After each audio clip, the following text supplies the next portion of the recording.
నమస్తే, welcome to Raj news. నేను Srikanth. Yes, మహిళల కోసం చట్టం రాబోతోంది. సో ఈరోజు 4 గంటలకు ఓటింగ్ జరగబోతోంది. 3 గంటలకు ప్రధాన ప్రతిపక్ష నాయకులు, అధికార పక్ష నాయకులు మాట్లాడబోతున్నారు.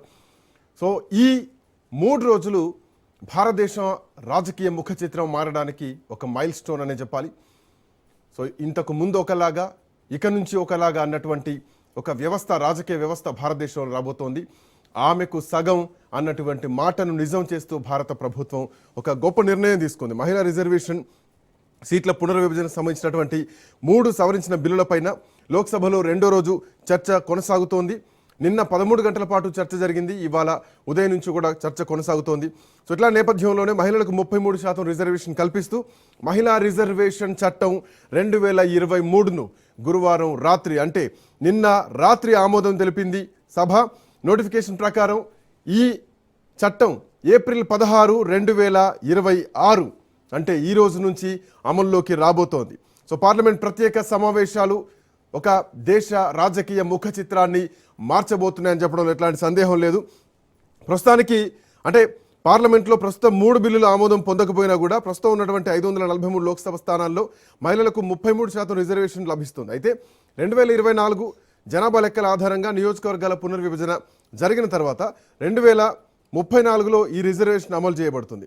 సో ఇట్లాంటి నేపథ్యంలో 2029 ఎన్నికల నాటికి మహిళా రిజర్వేషన్ అమలు చేయడానికి ఈ 3 చట్టాలు ప్రధానంగా అవసరమనే చెప్పాలి.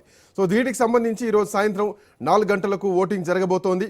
మహిళా రిజర్వేషన్ సవరణ చట్టం పైన చర్చ జరుగుతుండగా ఈ చట్టాన్ని ఎందుకు ఇంత త్వరగా తీసుకొచ్చారు, ఎందుకు ఇంత త్వరగా అమలు చేయాల్సినటువంటి అవసరం వస్తుందంటూ కూడా ఇప్పటికే ప్రతిపక్షాలు మాట్లాడుతున్నాయి. బీజేపీ ఎవరికి అర్థం కాదు అని ఇప్పటికే ప్రతిపక్ష నాయకులు మాట్లాడుతున్నారు.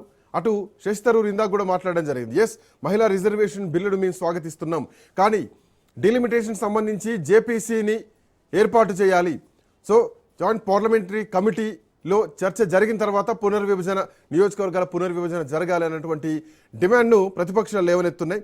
సో ఇట్లాంటి నేపథ్యంలో ఈ చట్టం అమల్లోకి వచ్చేటువంటి తేదీ గురించి ఎట్లాంటి పరిణామాలు ఉండబోతున్నాయి, ఇవన్నీ కూడా ప్రభుత్వం ఒక స్పష్టమైనటువంటి నోటిఫికేషన్ చెప్తోంది. సో ఏదేమైనా కానీ మహిళలకు న్యాయం జరగాలన్నటువంటి డిమాండ్ ఒకవైపు, ఇంకోవైపు మహిళలకు న్యాయం జరుగుతూ ఈ వెనకాల నియోజకవర్గ పునర్విభజన అస్తవ్యస్తంగా జరుగుతుంది. వాళ్ళకి కావాల్సినటువంటి చోట, వాళ్ళకు అనుకూలంగా ఉన్నటువంటి చోట నియోజకవర్గాలు పెంచుకోబోతున్నారు అన్నటువంటి చర్చ ఇంకా ప్రతిపక్షాల నుంచి వినిపిస్తున్నాయి. మాట్లాడదాం. ఒకవైపు మహిళలకు రిజర్వేషన్ రావడం సంతోషించాల్సినటువంటి విషయమే. నియోజకవర్గాల విషయం ఎట్లా ఉండబోతోంది, సో ఈరోజు ఏం తేలబోతోంది?